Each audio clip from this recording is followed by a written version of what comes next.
to Ottawa Experts. I'm your host, Barbara Balfour. You've probably heard the saying, it's not what you know, it's who you know. Being able to network in social settings and build relationships in those kinds of areas is an important life skill. Many would say networking is actually essential to success in life, but it can also be extremely intimidating and uncomfortable, whether you are introverted or suffer from social anxiety, or maybe you just don't enjoy making small talk with new people. But networking doesn't have to feel bad or uncomfortable. Tonight we're joined by 4 experts in the studio. They are experts in the field of networking, and they're going to coach you through the awkwardness so that you end up thriving at your next networking opportunity. First, I'm so pleased to welcome our first guest, Mimi Do. Mimi immigrated to Canada from Vietnam only 2 years ago. She's a founder of the group Newcomers in Ottawa, which already has more than 2,000 members on Facebook and has already been featured on CBC. Mimi is also an entrepreneur and offers her services in social media marketing to small business owners and other entrepreneurs like herself. Welcome to the show, Mimi. Thank you. Next, I would like to welcome Natalie Martin. Natalie is a social entrepreneur and a global feminist leader. As the president of Femme Ottawa, a networking group for female professionals, Natalie supports women in business, philanthropy, and change makers. She often works remotely from Miami Beach, making her the envy of everyone in the studio right now. She manages various businesses and creates the life that she wants. Welcome to the show, Natalie. Thank you for having me. Later in the show, we will be joined by 2 very special guests, community leader and one of Ottawa's best-known entrepreneurs, Jarrod Goldsmith of ESAX, and Emil Salem, a star in his own right, who is the co-founder of Collab Space, so make sure you stick around for that. And as always, we welcome your questions. Please feel free to join the conversation anytime by calling us at 613-728-1001. We're always excited to hear from you. Mimi, let's start with you. You guys have a lot of fun at the Newcomers in Ottawa group. You actually sent us some pictures that maybe we can pull up on the screen, some photos of some of the fun things that you do together. Tell me how this group came about and how it is that you've taken on such a leadership role in the city when you're so new to Ottawa and to Canada. Thank you for having me, by the way. Yeah. To be honest, I'm just moved here 2 years ago, and for me, when you're new to the city, I'm kind of the person outgoing. I want to networking with people, not just only for business, but also for friendship. That's the most reason why I create this group. The first beginning, the group just only 8 members, and then end up right now, as you say, that over 2,000. Because every day I find that newcomer come to the city, not just only from overseas like me, but they also recently moved from Vancouver, from Montreal, and yeah, and people get together. It just happen because they want to have a friendship. Moreover than a business side, and also they want to create a community side that people can support each other, and and can cheer ourselves up and just have fun. What are some of the success stories from the group? Have there been any job exchanges, some romantic relationships that came about from the 2,000 members? Yeah, I think have a lot. Just recently, yesterday, have one of my member. He just got a job from TD Bank, and actually because he found out on the group, and he just celebrate for everyone, and he said thank you so much for the group to having him and to mentor him to be a better of himself. And I find that yeah, besides building the relationship with face-to-face, online right now it's really important that you be active online too. Yeah, that the group make everything easier, not just only face-to-face. It sounds like you've made a key pillar of your networking in the community based on helping others, connecting people to each other, maybe a little bit of mentorship. And I've heard and read many, many times that those are sort of key aspects of networking. And I want to hear more about that. But first, Natalie, tell us a little bit about Femme Ottawa. How did you get involved? What's it all about? Thank you. Well, Femme Ottawa is a network for women, not only in business, but women who are involved in community, who want to network. I started it about 3 years ago. I was approached actually through LinkedIn, so the power of social media is very important, how your profile looks online. And, Femme City started about 10 years ago in Miami, actually. So the founder started her network down there. And we have now over 200 networks across North America. We have a network that's opening up in Australia and in Europe. So it's definitely a network that attracts women not only in business, but women who want to make a difference in their communities. And is the reason that you work remotely from Miami, is that related to it sort of having been the starting point for Femme City Ottawa? Like, did you meet that way? You know what, I think it was just the foundation of our business, because, you know, our business really, our import-export business was growing, and we did a lot of work in Latin America, and I found that through my Femme City network, I was able to not fear leaving Ottawa, because Ottawa has been my foundation for the last, 3 decades. And I felt that having Femme City guide me along and just being alongside, I didn't have a fear of moving because I knew that there was such a great network down there as well. It's kind of interesting because your experience is a little bit the opposite of Mimi. Everyone's coming to Ottawa. That's right. But you're working away from Ottawa. So does that mean that a lot of the networking you do is actually remote, over LinkedIn or over email as opposed to face-to-face events? So how we do it with Femme City Ottawa is that we have this extremely active board. So women that are from across the city that really specialize in different areas, whether it's business, career, government, and they're able to connect, as well as myself. I'm very active on social media, and what we try to do is have 2 or 3 events throughout the year that are, I would say, high-level events of women coming together, and then smaller groups are coming together in really their own local communities throughout the year, whether it's just a coffee connection or just a meetup event, to get together and to really showcase what Ottawa business is all about, but also what women have to offer, and really about women empowerment and support. Mimi, what percentage of your membership is comprised of new Canadians versus people who are just new to Ottawa and from other spots in Canada? I think it's a little bit of a mix of everything. Like for myself, I think it should be like immigrant. Like we also have international students. We also have Canadian just recently moved from overseas, and also have Canadian that's moved from different province to Ottawa, and even Canadian born and raised here is still in my group because they find that they want to have newcomer. They want to find that I want to support newcomer because at myself, I'm born and raised here, but my parent is immigrant. That the connection is really great in my group, and I feel like I'm proud that the group is not just only immigrant like me. Yeah, it's a small city of Ottawa in my group.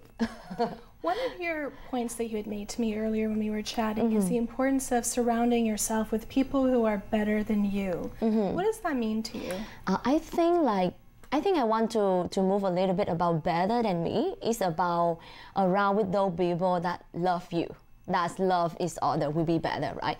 Because like a lot of people may be better than you, but however, they not come to you because of who you are. But if you've been around with those people that love you, that support you, that will be bring you to the next level. Because that's the key for me. I find that when I'm recently moved here, if I'm not being around with those people support me, no way I can get where I'm from right now. So do you look to build relationships with people where you see some potential value or some potential for a partnership? Yeah, definitely, because at the end of the day, it's about win-win relationship, right? You cannot just looking for the person that always bring you the value, but you didn't give it back. Right, it's about a win-win relationship. Yeah. Natalie, you talk a lot about the importance of women supporting other women, but you actually recently authored an excellent article about the downside of being in a female-only environment. And I thought it was great because it opened up the ability to have a very honest conversation about some of the drawbacks. What are some of the challenges for you managing this sort of female-only environment as the president of Femme City, and maybe in other parts of your life as well? Sure. I mean, there's the aspect of collaboration. There's the aspect, Mimi talked about community. And I think those are all the founding, guiding principles, I guess, within our network. But I think we have to also be careful that as women, sometimes we come together and then there might be some undertone of competition that eventually ends up coming into your network. There's this feeling that there's only room for one of us at the table. Well, that's it. Yeah. And there really is room for everyone. And I think that room of, that tone of competition can really deter women from wanting to join a network. And, that sometimes negativity that can come in as well can deter people from keeping them in the network. So I think for myself and for the board and for our business members, it's really important for them to feel that they can speak about anything, they can mentor others, but the guiding principles is really based on a foundation that we want to support each other, and that because I'm supporting you doesn't mean I'm supported less, and vice versa. So it's really about supporting each other and really helping each other succeed, because that's really what we're looking to do, is to be successful in whatever path we choose to do, not only business. So I think some of that undertone that happens within women's group, and it's possible that it happens in other groups as well, of course, but the tone that sometimes we see in other women's group, it can be particularly disappointing. It's so disappointing, because you're there, the intention is positive, but then you walk out and you don't, that's right, you don't walk away with feeling good about yourself. We want people to come in and feel good about themselves and walk away with a positive experience. Mimi, have you seen any drama or toxicity emerge in your group? It seems like maybe there has been some instances. I think this would be the big challenging, because we from all over the world. We come from different background, different culture, right? Really sensitive environment. Yeah. That's why, of course, definitely we have misunderstand, for sure. But however, at the end of the day, I always encourage my member and encourage myself that you should thinking about people first before thinking about yourself, because that's the only way that you can create the community that always have the positive vibe. Of course, negative will grow, will have us better, but however, we should reduce that rather than keep talking about that over and over again, right? Is there a magic formula, Natalie? I could want to learn. If there was a magic formula, I'm sure, I think the vibe and the tone starts, I think, from the guiding members, and I guess from the top down, really. And so I do think that the guiding principle is we're positive from the top down, and you got to set the tone. Yeah, we're just about to go to break, but when we come back, I want to hear more about the logistics of networking when you hate networking, and how it is that you're such a supremely confident individual, Mimi. Love to hear more about that. Don't go away. We'll be right back after the break.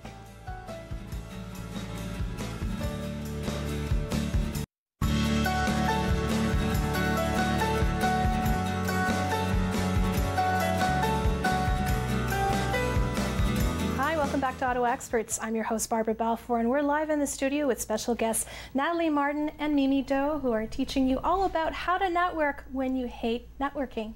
Before we went to break, we were talking a little bit about confidence and investing in yourself. What are some of the things that you need to do to prepare yourself so that you're sort of bringing the best version of yourself to that networking opportunity? I know you had some thoughts on that, Natalie. Absolutely. So I think if you're going to network, if you want to be part of a network group, I think you need to do an inventory of what is it that you want to get out of it, as well as surround yourself with like-minded people. Not people necessarily all from the same industry, but surround yourself with the like-minded people and raise your game a little bit as well. So I think people that want to network is because they want to make those connections, but they also want to scale up their business or their career.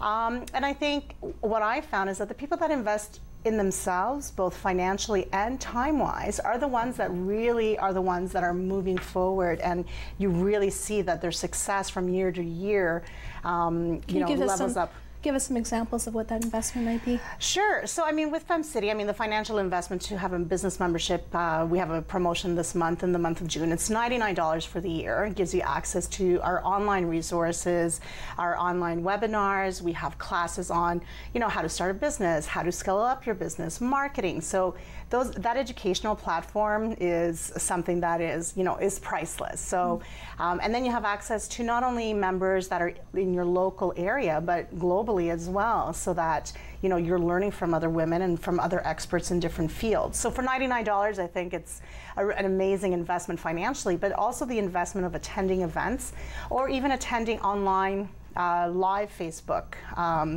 so that you're visibly connecting with women who can help you, but also you can help them as well. And it's probably easier to get to know people in that environment than when you're just standing awkwardly in a room with a cocktail in your hand and a canapé in the other, right? That's right. You're all sort of doing something together. I want to hear your thoughts on this, Mimi, but first we have a caller. Linda, are you with us? Hi, yes. Hi, thank you so much for calling. What was your question? My question is, how can I maintain a relationship on LinkedIn after I've networked with someone in person? Good idea. Okay. Do you have any thoughts on that, Mimi? Sorry, can I hear the question again? After you've met someone, let's say at an event, how do you maintain that relationship on LinkedIn? How do you follow up with them? I think it's like after you met them at the event, you need to quickly go on LinkedIn, look at their profile. In the last 24 hours, you should send a, at least private message to them to say who you are, how amazing about that person you want to, and why you want to connect with them. Because for me, like at the end of the day, you are a human being, right? Everyone wants to have a connection, and don't be scared that, oh, maybe they're so busy, but I think like a lot of people thinking that they're way too busy, don't have time to message you, but don't think like that. Just need to reaching out to them. They will talk with you. And just pick the point that you want to talk. Everyone likes to be complimented, right? Yeah, exactly. What do you think, Natalie? I mean, I think it's really important if you're going to meet someone in person and you really want to continue the conversation is to, connect online, make that connection. Don't wait too long. Yeah. Because if you don't make that connection with that person, someone else will. If there's an opportunity to be had, create those opportunities. So I typically tell people that, if you go to a networking event, it's not only about, the 5-second pitch or exchanging a business card. It's really about what is the opportunity there? What opportunity do you want to create for yourself, but also what opportunity can you provide other people who are meeting you as well? And I think that's where the relationship continues growing outside of that specific networking event. So you want to show that you're adding value to their life as an entrepreneur, and then how do you tactfully sort of request that value back? How do you make a request from that person who has seen value in you? I mean, there's many ways of doing that, right? I mean, you can showcase what the offer is. You can showcase, and if you're not able, I think one of the reasons why we network is because we want to grow the people that we know and we want to build our relationships. So it's not only about you being able to provide, whether it's a service, but also if that person can't find the service from you, that you can provide them with another contact and that you can build those relationships, not just one-on-one, but through a bigger, larger circle. Is there a reasonable number of contacts you can have that you can sustain and still make them quality contacts? Like, for example, I have 2,500 connections on LinkedIn. I certainly haven't met all of them. I don't know all of them. I probably forget that we're even connected on LinkedIn most of the time. And I find people often just kind of get caught up in that. Like, let's just increase my numbers. Let's add more Facebook followers, Instagram followers, LinkedIn. But they sort of forget about the quality aspect of that. How do you enhance that? I think, to be honest, I don't care how many followers that follow me or how many people that I connect. I care about who is that person, right? Did that person know me? Do they really know my face? Do they really know about who I am? That's all I care. Like you told me that about quality. That's why sometimes I really unfollow people. I unfollow people. Why? Because I know that they don't know me. And I don't know them. Why we need to follow them? Why we need to be in their professional connection? But it doesn't mean that's so mean. It shows that you respect that person, right? And of course, all the time after I unfollow, I always send the message that my name is Mimi. I'm really happy to be your friend. But however, I'm really kind of like I'm really straightforward. Okay, but however, So you actually let them know that. I feel that's pretty brave. We have a caller on the line. Cassandra, are you with us? Hi, yeah, I am. Hi, do you have a question for us? I do. Like business cards and handing out business cards and stuff like that, is that like a thing of the past now, or is LinkedIn like the new way to do everything? What do you great think, Natalie? question. Such a great question. I think the business card is still an important piece. I think you shouldn't depend just on your business card. I personally think it's tacky when if I meet someone for the first time and right away within 5 seconds of a conversation they hand me over their business card. What don't you like about it? I think it takes away from, you know, the personal approach, and it takes away of, hey, I want to have a conversation with you before you even give me your personal, you know, your business card. So I would say that the business card is important because you want to have that contact information. The reality is that most of us carry our cell phones, so, you know, getting, you know, that contact right away on LinkedIn. Most of us have an app or two on our phones. We can connect right away on LinkedIn. I mean, there's other ways to carry conversations that doesn't necessarily have business cards involved. I think LinkedIn is a fantastic tool. I think email is still really good as well.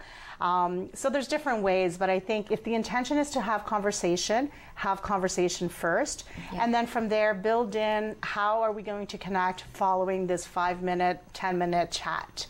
I think that's what's really important. I'm not saying don't do the business card. I'm just saying there's other ways to do it that are tactful and that really build a foundation that's maybe a little bit better than just a business card. Would you invest in making your business card look really nice? Like, would you get thicker paper and a nice logo and all that? To be honest, I don't have a business card. I don't have. Are you planning to I get one? don't think so. Okay. Why? Because as my own business is about social media management and everything for me is online. Plus, I have my online business card. Whenever you people, Mimi, do you have a business card? I say yes, but it's a digital copy. I just need to show them the digital copy and then they take a picture. And it's safe environment, it's safe a tree, right? That's why I say I really encourage people to have a digital copy of your business card on your phone and just take a picture. But on the flip side, I feel like sometimes old school is the best school, and having a physical business card maybe sets you apart more in this day and age. For sure, no doubt. Because I still remember just last week I have a business card that smell like lavender, the business card. Interesting. Yeah, I said, wow, this is different. And I think it depends on the type of business that you're in. Right. I mean, I think all of us are on social media and all of us are using websites. And all of us are getting emails. Right. But and drowning. Right. Yeah. So I think the type of business you're in can also, you know, you may require to have a business card with you. So it really just depends on your business. Yeah. So as women, how do you promote yourself effectively? What's your sales pitch? I think my sales pitch does. I really identify who I am first, and how, especially self-confidence is really important, because a lot of people know who they are, but they lack of confidence and they nervous. They don't know what to say, and I think it's self-confidence is really set me aside from other people. So are you faking it till you're making it, or are you really that confident? I think first you should fake it, right? Because of course I'm not born to be famous. Sorry, I'm not born to be confident. Clearly you're already famous. I'm so sorry. I'm not born to be confident from the first time, but practice makes it perfect. Yeah. And at the end of the day, it need to be understand who you are, and then after that, show to the world. Yeah. Natalie, how do you bring that confidence with you to a networking situation? Well, I mean, the thing I think has maybe mentioned is that confidence, but also being really authentic. I mean, for me, if I'm leading a Femme City event, for example, it's really not about me. It's about the women in the room. It's about the connections that are being made in the room. And so I kind of step back a little bit and allow that connection to happen. And, you know, it's relationship building. I mean, our tagline with Femme City is business for the soul, right? So I think that's our guiding principles with everything that we do. And like I said, my networking through Femme City, although I'm driving it, it's really not about me, it's about all the members. So how did you know it was the right networking group for you? For me, you know, first I liked the fact that it was a global network, and I loved the fact that it was really authentic. I mean, the basis of everything that is created, whether we do our online classes, our monthly themes, it's really about authenticity. It's really about reaching more than just, hey, this is how, you know, 101 on how to make money. It's really about building relationships, community, and making a difference. And I think that's what drove me to Femme City. We're almost at the end of our time together, so just really quickly, where can we find you? Well, you can find me on LinkedIn at Natalie Martin. You can also find me on Instagram at Femme City Ottawa, and then on Facebook as well, Femme City Ottawa. Perfect. And Mimi, we just have just under a minute before the end of our time together. Any final thoughts for our audience? Any events that you wanted to plug for newcomers in Ottawa? I think coming up in September, we will have the event about information session for newcomer, and I could love to have all the newcomer into the event, but stay in there. Will happen in September. So anyone can join the Facebook page? Yes, okay. Everyone can join the Newcomer in Ottawa Facebook page, and we also have newcomerinOttawa.ca. It's a website too. Yeah. Wonderful. Thank you so much to you both for your time. It's been a real pleasure. Thank you for having us. When we come back from the break, we'll be joined by Emil Salem and Jarrod Goldsmith. Don't go away. We'll be right back after the break.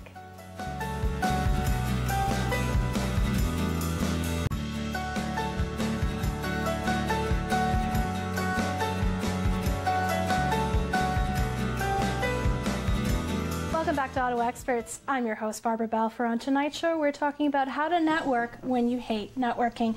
If you think networking is all about desperate social climbers and pretentious canapes, well, you're in luck because things have changed. Networking has grown up a lot in recent years, and there are ways to make it fun and make it work for you. Joining us in the studio now are two experts on the field of networking. They will teach you how to make it fun. First, I'd like to introduce Jarrod Goldsmith. Jarrod is a Canadian small business community builder and is the embodiment of the small business spirit. He's one of Ottawa's best-known entrepreneurs and is also a musician. He is the founder of Canada's premier saxophone ensemble and also ESAX. That's the Entrepreneur Social Advantage Experience. That's the largest entrepreneur networking community in town for small business. You can also catch him hosting a networking video series on YouTube called Ask the Fedora. That's because he always wears a fedora hat. Or on a podcast series for ESAX. Welcome to the show, Jarrod. Hi, Barbara. Thanks for having me. Thank you so much. And next, I'm pleased to welcome Emil Salem. Emil is the co-founder of Collab Space. He's been a serial entrepreneur since the age of 4 and has founded and partnered in 44 businesses. He's also mentored over 200 local business owners. Emil's goal is to help change the perception that Ottawa's just another boring government town and to promote its thriving business community. Welcome to the show, Emil. Thank you for having me. So the question I want to ask both of you is, what is networking? What does it mean to you? Well, networking is a way to go out into the community and connect with people. I believe it was Natalie earlier on this evening said, it's about relationship building. I couldn't agree more. It's one thing to go out and promote your products and services because we need gigs. We need to get clients in order to stay in business. But it's another thing to make genuine connections with people. And I think that's one of the most important aspects of what networking is. Emil, how do you do that? You know, there's a magic word, networking. I think it's okay if we say it on television, and the word is hello. You know, it's the first step. And as Jarrod mentioned, networking is not about going out and making sales and handing out business cards. It's really the first step to making that connection, right? So any room with 2 or more people is a networking opportunity, and it's a chance for you to see who you resonate with and who you don't.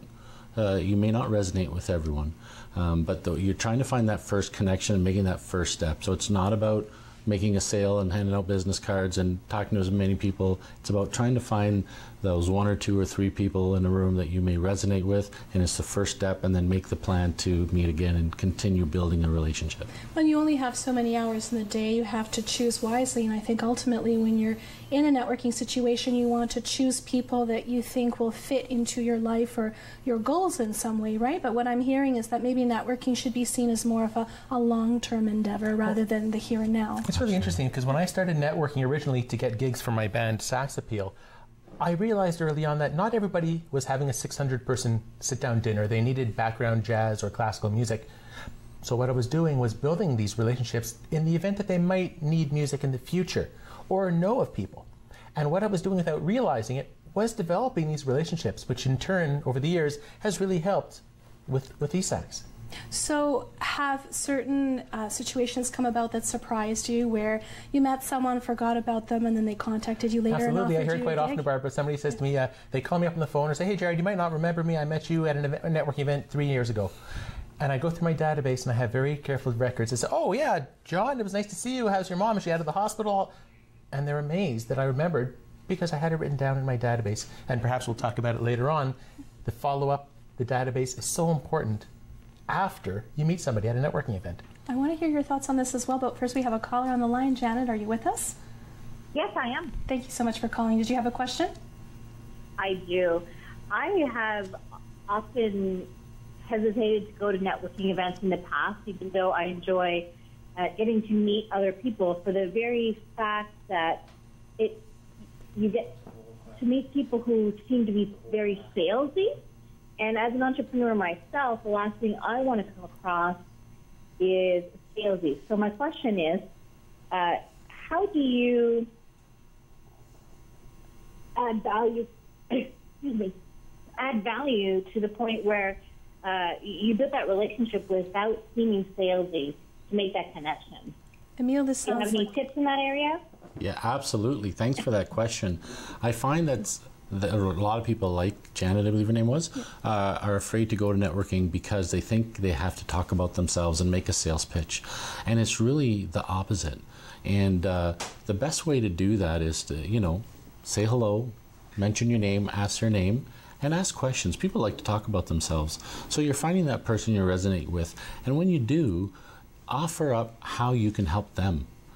The best people I've ever met in a networking event were someone who never wanted to talk about their business. They wanted to hear about me. They were fascinated about some story or someone who told them to talk to me. And they said, what do you need? What can I do? Who's a good referral for you? How can I bring value to you? And I'm sitting there, wow, this person wants to help me. And I don't know who she is or what she does or what this person is business in. And that really leaves a lasting impression and is a great way to start that relationship. But how can you make sure you don't burn out as a result because you're so busy helping everyone else who's more than happy to take you up on your offer? How do you sort of insist on that reciprocity? It just works. I'll tell you, when two genuine people meet, you get that feeling. You know who you're resonating with and who you don't. And the ones that don't come across with that same value, it just doesn't work out and you don't seem to spend time. It's not about, you know, just being in service and doing favors. You really connect with that person that wants to help. When you offer your services up, right away people want to do something back for you, right? There's a phrase that's been around for a long time, is people don't care how much you know until they know how much you care. Right? So people need to know that you have their best interests at heart before they'll do anything for you. So if you don't start your relationship that way, it'll never go any further. And you also have a quote I really like in your auto signature by Zig Ziglar. Yes. How does it go? I believe it's if you help enough people get what they want out of life, you'll get everything you want. And it's true. It's about others first. And it's the mentality. If everyone had that mentality, that givers gain philosophy, it always comes back to you tenfold. Thanks for calling in, Jannat. So let's go through some of the logistics. Let's say you're at an event. Like, how do you maintain eye contact? How do you give a proper handshake? Maybe you could demonstrate with the two of you. How would you give a proper handshake? I don't know if you've ever had that experience where you go to shake someone's hand and they kind of dangle your fingertips. It drives me nuts. Yeah. So how do you give a good handshake? Well, we hug, Jarrod and I, when we see each other. So, It's not the first rodeo. Yeah. But a lot of the times, if you're comfortable hugging, great. I'm from Montreal. And usually the second time or third time I meet somebody, it's a kiss on both cheeks. It's a kiss on both cheeks. But I read the body language to see if that's appropriate or not. Usually the first time, it's a handshake, which is you have to extend the hand fully and, again, observe the other person's body language. Sometimes you might get a fist bump. Sometimes, depending on the culture, they won't even extend their arm. And being aware of how the other person reacts to you also influences your tone of voice. Maybe they're more soft-spoken, you want to talk a little softer. You don't want to be right up in their face.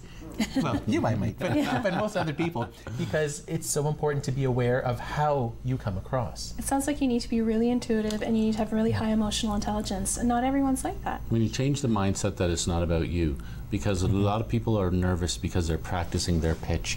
They wanted to make sure that everything about them is right, and then they meet someone who's like, hi, my name is, and I do this, and here's my business card, and here's my pamphlet, and you really need to come to my, and then you're just turning turn them people out. off, right? Yeah. So if you're looking, as Jarrod said, into body language and really intently listening to the other person, ask questions. Have some prepared questions that are not too personal when you first meet, and just ask questions and genuinely be interested and listen. And you'll know within a few moments whether this is a connection that's going to take off or not. I mean, this is a session on how to network if you hate networking. And most people are very intimidated and shy. Right. They thought, oh, I have to go to networking events, or I'm told my boss is telling me I have to get sales, I have to go to networking events. Which ones do I go to? How do I act? Everybody's trying to sell me and pitch me. I would say going to an event, trying to find people who have similarities, it may or may not have anything to do with business. Emil was just talking about asking good questions. Well, I have quite a few videos on YouTube chatting about this, anywhere from the handshake and the tone of voice to what we're chatting about. But asking questions that are non-work related, because as everybody says, you're going to probably do business, maybe in the future, if you like, know, and trust them. And it takes time to develop. If you meet somebody and they just throw a sales pitch at you, this is what most people don't like. They don't like the 5-second elevator pitches. And I say, let it come to the point in the conversation. We're talking about emotional intelligence. After perhaps a minute or 2 or 3 or 5, the conversation will come around to, what do you do? Why are you here? Then it's okay to talk about what you're doing. But I say, don't throw a business card at somebody's face yet. Wait until you're asked for it. So what are some good opening questions? First of all, I like to get to know what's your name, where you're from, you know, what brings you here today. Simple questions that are not too intimidating, that gets people talking. And then from, you know, watching body language, finding how much they want to share, you continue on and do, you know, dig deeper. But it's really, it's before the first date. You know, if you think of dating, it's not even dating networking. It's not about that much in-depth getting to know each other. It's your friend saying you should meet this person. So you're just meeting someone casually, wondering whether you want to date them or not, right? So this first connection is just getting to see, you know what, there's a connection here, there's something, I want to take it to the next step. The next step is not that date, it's another date, right? So when it comes to that, it's, you know, you're in a grocery store and you bump carts with somebody. What do you say? You don't ask them what their business is and how many children they have. You know, it's very casual, calm. And then if things take off and you find that you're having a 10-minute conversation in a grocery store, well, that's a connection being made, and you go to the next level. It sounds like you're relying on a little bit of magic to happen. Well, not everybody resonates with everybody, right? And so if you try to think, well, you know, I sell skincare, so everybody with skin is a customer of mine. That's not true, right? So it's not about the product and trying to sell something just because they might need it or you think they need it or want it. You got to build that know, like, trust. So first you get to know each other, then you find out if you like each other, then you trust each other. Business comes after that. Right? So how long should each interaction be at a networking event? Well, when I first started networking, I tried to get everybody's business card in the room. I mean, a lot of the things I talk about in my videos, my podcast, I learned from trial and error. And I thought, okay, I have to talk to you for 2 minutes, then I have to move on, get a business card and move on. And after about 6 months of that, I realized that wasn't the best way to network. When is the appropriate time? Well, now if I'm talking to somebody for 10, 15, 20 minutes, even though there's 50 other people in the room, that's fine. Because I'm trying to develop much more of a relationship with this person who may be a great contact in the future. So, how many minutes? 5, 10 minutes, like depending. I mean, you could tell, you could look at their body language. If they're always looking away or looking at their watch, checking their phones, well, that's a sign. That's discouraging. Yeah, it happens. How do you wrap it up? Oh, there's a lot of ways to disengage. Some of my favorite is, oh, you know, I don't want to take up too much of your time. Is there anybody here I could help introduce you to? Oh, that's a good one. Or, oh, excuse me, I have to use the washroom, or I have to call my kids. What? There's so many different ways, but don't just stop and leave the conversation. I love that. It's a skill. Yeah, we're just at the end of our time, but when we come back from the break, I want to hear more tips and tricks to make networking fun for everybody. We'll be right back after the break. Don't go away.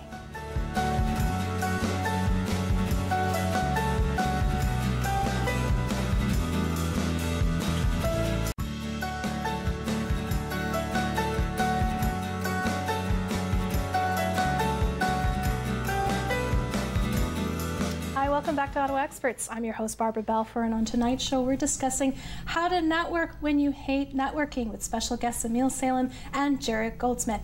Emil, tell us a little bit about Collab Space. You're the co-founder, and you do a lot for the business and entrepreneur community. Tell us a little bit about that. You sent us some audio visuals and a video that maybe we can pull up as you tell us a little bit more about it. Sure. Thank you for asking. Collab Space is Ottawa's largest co-working space and event space, has an event space, not the largest event space. But more than that, what makes us unique is we're a support tool for entrepreneurs and small business owners. So my background of being a serial entrepreneur, you know, coming up in Ottawa, I didn't have a lot of support or education on how to be a good business owner and business person. So I want to give back from my years of experience to young entrepreneurs and small business owners that may feel stuck, feel lonely, working at a home or a coffee shop, and give them a community that they can belong to, that can support each other. And you've heard the phrase, it takes a village to raise a child. Well, it really takes a community to raise a successful business. And so our goal is to reverse the 96% failure rate of all businesses in Ottawa, or in North America. It's 96% of all businesses fail within the first 5 years. Wow, that's so fair. I want to change that. In Collab Space, we're 96% success rate. So the more people we can help, that's our goal. So is it free to join? Is there a membership fee? How do people get involved? It's a membership. It's a $199 a month for an individual, and it gives 24/7 access, mentorship, promotion, everything you need to run a business, and it's the connections. Just like you said at the beginning of the show, it's not what you know, but who you know. And we know thousands of people and business people in Ottawa, so we really help connect people. What are some of your most proud success stories? We have a lot, actually, where people have come in who've maybe started and failed a few times, and they've come and asked us for help, and we've given them a base and a network of people to get some continuity. It took their business to the next level, where they've now got their own buildings and their own self-sustaining business, and they did that through the help of Collab Space in our community. And can people just drop in? Absolutely. We're open all the time, so people can come in for the day, come in for a tour, come and see one of the mentors and see how we can help them with their individual business. And our goal is to help people succeed in their businesses. Awesome. And tell us about ESAX. Well, Barbara, I started networking to get gigs for my band, and I realized I was bringing together entrepreneurs, chambers of commerce, because at the time there were 5 chambers of commerce within the Ottawa region. Wow. And I started bringing them all together to promote small business. So ESAX has been around since 2012. Every 3 months we host a trade show. It's an entrepreneur networking event for small businesses, and it brings together the community. So we just have a photo there on the screen of one of your events. Oh yeah, that shows some of the events. Yeah. It's quite a large to-do. And when somebody says, what is ESAX? I say it's a networking event for small business, but 2, it's a lesson in branding. You mentioned my YouTube channel, Ask the Fedora. Well, this fedora is a big part of who I am. And when you come to ESAX, it's much more social than almost any other event out there, because the letter S stands for social. It's an acronym. And we really try to go out of our way to help people feel comfortable, introduce themselves to one another. If you go to the event, for the first time, you'll be offered my first time ESAX sticker. And it really helps bring together the community, much like Collab does for startups and the new businesses. ESAX continues that. So where are your events held? We have them at the Horticulture Building at Lansdowne Park every 3 months. Okay, and is there a fee to join? Yes, there's no fee to join currently, although it's something we're going to be working on soon, but it's a pay-as-you-go event. And if entrepreneurs or businesses are catering to the B2B, business-to-business market, we have booths available. It's a trade show, but it's also a networking event. So what are some of the common anxieties entrepreneurs come up to you and express? I'm shy. Yeah. I have a great product or service, but I have trouble putting myself out there. Yeah. Or I might not even have a social media profile yet, or should I still network? Or I don't have business cards, and I know you were chatting that earlier with your segment. I think business cards are essential here in Ottawa.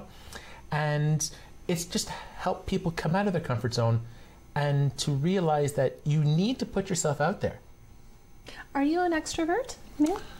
I think so. Yeah. Are you an extrovert? Absolutely. Yeah, and that probably helps a lot. Oh yeah. Well, I'm also, I have no problem being on the stage in front of 1,000 people. Yeah. It doesn't hurt. Right. We have a caller on the line. Joe, are you with us?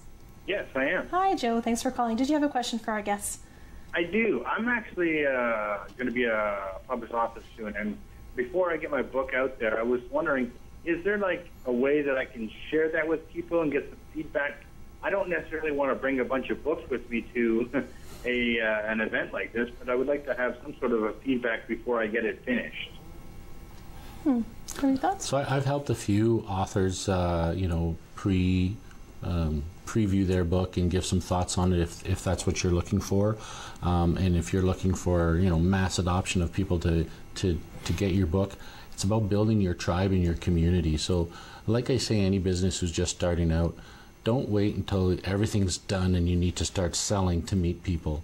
Build your community, build your tribe, go to networking events that Jarrod puts on and Collab Space puts on, and meet people. Build your social media tribe, your network of friends, so that when you have something to share, you have a lot of people to go to and ask for help.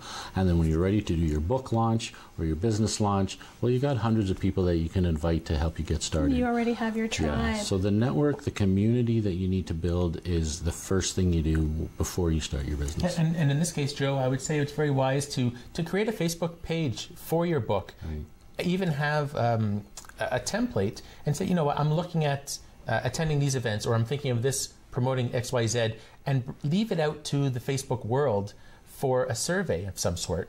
And that might help you decide on how best to promote your book. Thanks for calling in, Joe. How long realistically should it take to build your tribe?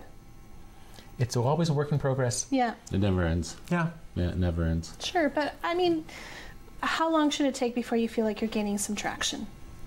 I think people could tell if they're gaining traction if more people hear of you or your products or services or Collab Space. Because when I first started, very few people in town have ever heard of eSax or Sax Appeal. Right. But now I'm amazed that almost everybody I meet has heard of at least Collab or eSax. Absolutely.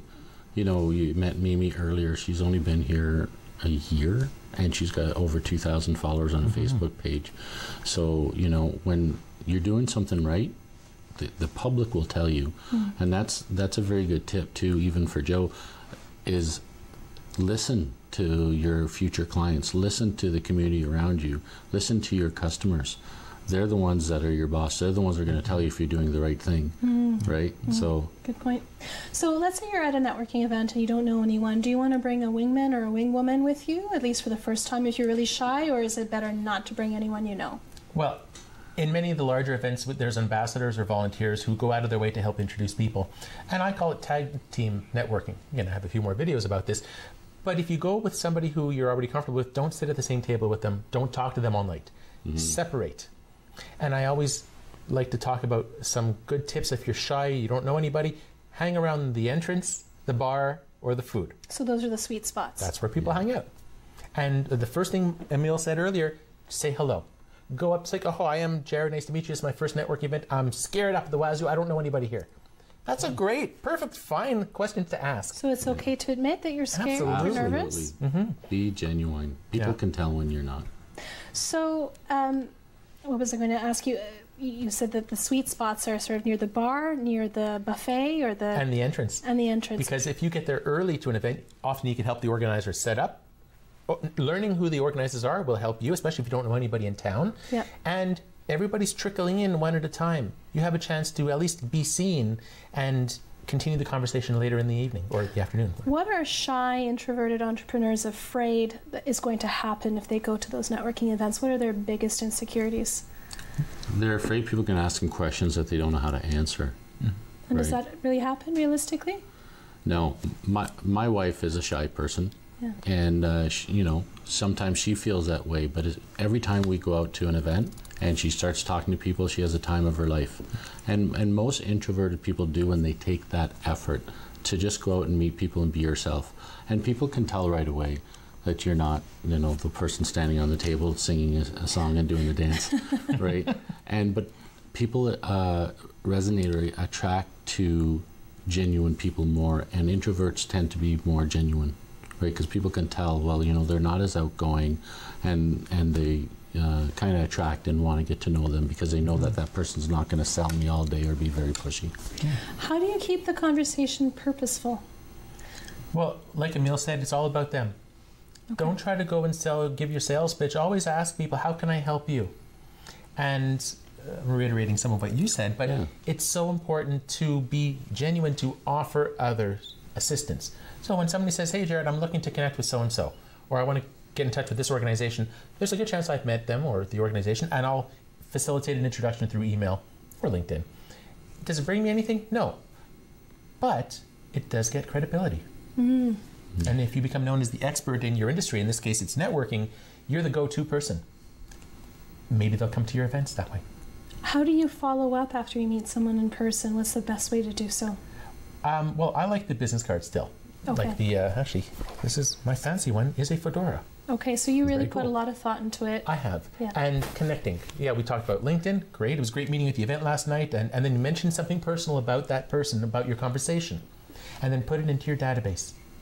Because it's so important to follow up and keep track on what was said. Because networking is a small world in Ottawa. You're probably going to run into the same person next time. Hopefully you can remember, that they might have a wife, or their car, or their trip to Jamaica last week. So you can keep developing this rapport with them to develop this long-term relationship. People used to encourage others to approach people on LinkedIn and say, I'd like to take you out for coffee, to pick your brain. And then I've been noticing sort of this resurgence of rebellion, people saying, I don't want to be contacted and have my brain picked because I don't want to give my intellectual capital away. I don't want that. So how do you find the balance between those two? And you're offering to take someone out for coffee, but at the same time, their time is also valuable. Sure. I'm a belly-to-belly guy. That's because my belly gets to places before I do. So I like to meet people. People message me every day. Someone messaged me while we were sitting in the green room today and wanted to pick my brain. And I'm like, sure, if you want to come to Collab Space, where I spend most of my time, I'd love to meet you. And it's not about giving away intellectual property. It's about finding if this is a person you can resonate with and build a relationship with or not. And if not, thank them. It's great to meet you. I may know someone who would be better suited to be your friend, right? But I like to meet everybody. My goal is to have 1 million friends, and not Facebook friends or social media friends, but people I've done business with, I've sat down with, had a coffee with, that I've gotten to know. Because if you know that many people, you'll never be poor. You'll always have people that you can rely on. I want to be that I know a guy. You need somebody, I know a guy. Yeah. We're just at the end of our time together. I want to thank you so much for coming on the show and sharing your expertise. When we next week, we will be back in the studio with another show. Thank you very much for watching. Have a great night.